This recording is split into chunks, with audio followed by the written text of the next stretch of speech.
Hello guys, আজকে এসেছি মাঠে এই যে গম দেখতে, ঘাস কাটবো ছাগলের জন্যে।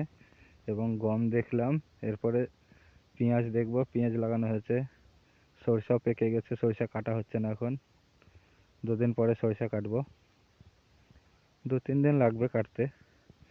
এই যে গম, এই যে আমাদের ছোট পুকুর, এখানে আমরা মাছ ফেলেছি, অনেক মাছ আছে এখন। একবার ধরা হয়েছে, আর তারপরে আবার মাছ ছেড়েছি।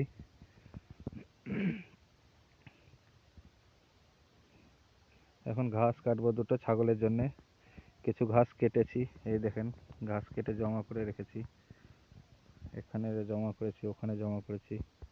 কিছুটা ঘাস কাটা হলো, আবার ঘাস কাটবো। তারপরে যাব পেঁয়াজের জমিতে পেঁয়াজ দেখতে। মনে হচ্ছে মাছ আছে, এগুলো সব ব্যাঙাচি, ব্যাঙের বাচ্চা সব এগুলো। দুটো মাগুর মাছ ছেড়ে দেবো, তাহলে ব্যাঙের বাচ্চাগুলো সব শেষ হয়ে যাবে। 2-4টে দিলেই হয়ে যাবে কাজ। এই যে গম ফুলিয়ে গেছে, গম এখন আর সময় বেশি লাগবে না, তাড়াতাড়ির মধ্যে গম পেকে যাবে।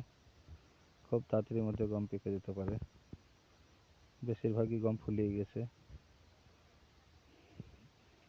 কিছু কিছু গম আগাম যারা দিয়েছিল তাদের কাটা হবে, মানে কাটা হবে না, তাদের আগামী পাকবে। তাও এখনো প্রায় 15-20 দিন পর তাদের কাটা হতে পারে। দানা ধরে গেছে সব, আমাদের তো কেবল ফুল আছে গম, আর তাদেরগুলো দানা ধরে গেছে সব। তাদেরগুলো আগেই কাটা যাবে। তারা আমাদের থেকে না হলেও 25-30, ওই 1 মাস আগে আমাদের আগে তারা লাগিয়েছিল। এখন বিকেলবেলা, খুব সুন্দর আবহাওয়া, একদম ঠান্ডা ঠান্ডা লাগছে, খুব ভালোই লাগছে। এই যে এটা হচ্ছে আমাদের গ্রাম, সামনের এটা আমাদের গ্রাম।